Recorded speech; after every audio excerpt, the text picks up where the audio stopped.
John, it's good to see you again and to be working with you again. Well, we're really happy to have you here at UL, Kevin. We're going to show you today some of the dangers of fire and how fast it can spread and how careful you have to be. Let's take a look at this first one. This apparatus is used to test roofing shingles to prevent the spread of fire. You know, a lot of the major fires in the United States started because a fire in one building spread to the next one through embers landing on the next roof. And that's how fires spread in many major cities, especially in the Great Boston Fire, the Great Chicago Fire. So you want to protect your house or your building from those embers, and the shingles are the first line of defense. So right underneath the shingles, we've got a lot of wood. We've got the sheathing, we've got the rafters, and those can go up quickly. That's right. Okay. And that's why we use this standardized piece of wood. We started burning on all 6 sides. What's the wood you're using? It's a Douglas fir. Once he has it lighted completely, he'll take that tongs and put it right up on the roofing section. To simulate outdoor conditions, because we're indoors right now, we have a 12-mile-an-hour wind blowing. The 12-mile-an-hour wind makes a huge difference. The 12-mile-an-hour wind is not only blowing the flame and exposing more of the roofing to the flame, but it's adding oxygen to the fire. So this fire is being accelerated by the wind, and any firefighter will tell you that when they see a wind like this, it means they're going to have a hard time fighting a fire. So what constitutes a pass or a fail in this test? This test is run for an hour and a half. And what we're looking at with our camera, which is mounted under the test apparatus, is to see if anything burns through the wood that the shingles are mounted on, which means that the fire could get into the attic of the building or the home that you live in. So if it burns through the roof before an hour and a half, that's a fail? If it does not, it's a pass? It is. Any estimate on how hot that is right now?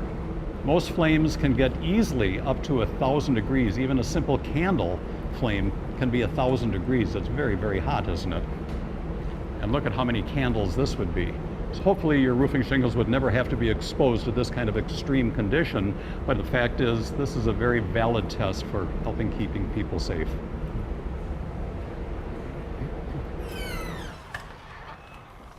Kevin, we're going to take a look at cooking fires here. Cooking fires are the leading cause of home fires in the United States, and in particular, unattended cooking. Unattended? Yes. You've got kids to take care of, you've got TV programs you want to watch, friends you want to visit with, and you can't sit in the kitchen. Take an oven mitt with you, and that'll remind you to get back into the kitchen every so often to see what's happening. So if we do have a fire, I see the fire extinguisher here. Is this what we're grabbing? Well, that's something that works very well on fires and something every home should have. But the fact is, putting a lid, or if you don't have a lid, a cookie sheet over that pan, it'll smother the fire and put the fire out very quickly. And that's what you want to do, is get rid of that fire as quickly as possible. All right, you gonna light one up for us? Absolutely. We have some cooking oil here. We're going to put it in the pan and simulate a grease fire.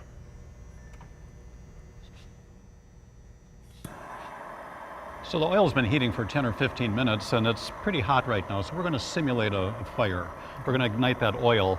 The reality is when food is cooking, it splatters around, and it might be hanging over the edge of the pan, and some of that oil could get down into the burner area. All right, there it goes. So this is a pan fire, of course, and the thing you want to do is not pick up that pan, but you do want to turn the stove off. The best thing you can do is find a cookie sheet.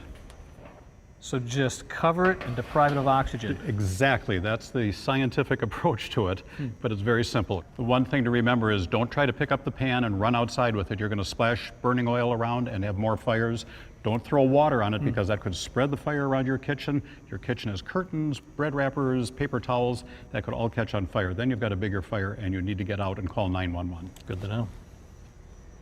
So Kevin, we've been looking at a lot of fires today, but the important thing to remember is that your family needs a working smoke alarm that you check monthly, and also an escape plan so everybody knows how to get out, where to meet, and things of that type. The fact is that 30 or 40 years ago, you had on average about 17 minutes to get out of your house when that smoke alarm sounded. Today that's down to 3 or 4 minutes. Wow, that's short. Why the big difference? The difference is we have open floor plans, which allows fire to move much faster through your home. We have different construction materials, and most importantly, we have a lot of synthetic materials in our homes. Look at this carpet. At one time, all the carpets were made out of cotton and wool and had real natural backing material. Today it's synthetic material. That's not really bad, but the same is true with your pillows and your furniture. It's all synthetic material rather than duck down or cotton. So not bad, but it's going to burn a lot faster. It will burn hotter and faster, and that's why you need that working smoke alarm. I don't suppose we're going to light this up. Oh, we absolutely are. Oh, nice.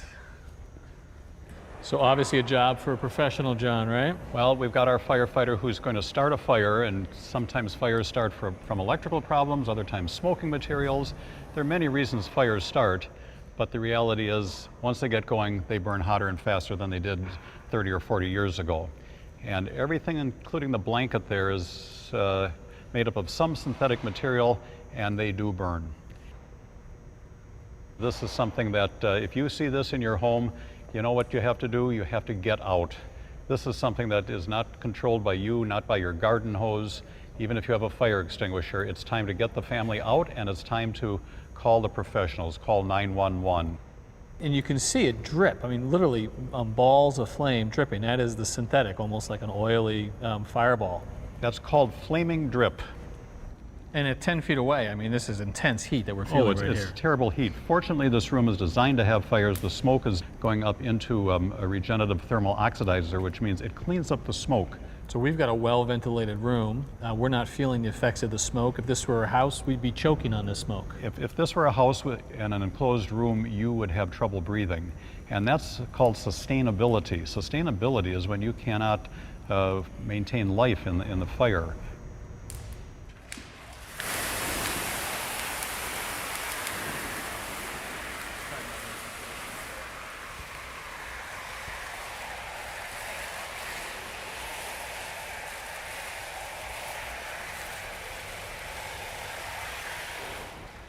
Wow, look at that. There is almost nothing left to that. And this was a total of 7 minutes and all that damage happened. Look what happened. It's something that can repeat itself in any home, so be careful. Have a working smoke alarm. Right. Well, good lessons and important lessons, John. I very much appreciate you sharing them with us. It's our pleasure. Stay safe.